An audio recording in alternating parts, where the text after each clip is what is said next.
नमस्कार मित्रांनो, तुमचं रेशन कार्ड बंद होणार नाही ना? अजूनही ई-केवायसी केलेली नसेल तर आजच करा, नाहीतर पुढच्या महिन्यापासून धान्य मिळणं बंद होऊ शकतं. सरकारने स्पष्ट सांगितलं आहे की रेशन कार्ड धारकांची ई-केवायसी बंधनकारक आहे. ज्यांची ई-केवायसी पूर्ण नाही त्यांचं नाव रेशन यादीतून काढलं जाऊ शकतं. मोबाईलवर ई-केवायसी कशी करायची? सर्वात आधी प्ले स्टोअर उघडा, मेरा केवायसी आणि आधार फेस आयडी ॲप डाउनलोड करा.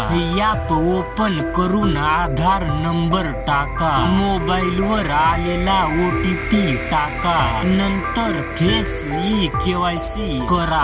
म्हणजे कॅमेराकडे बघायचं. ई-केवायसी यशस्वी असा मेसेज आला की काम पूर्ण.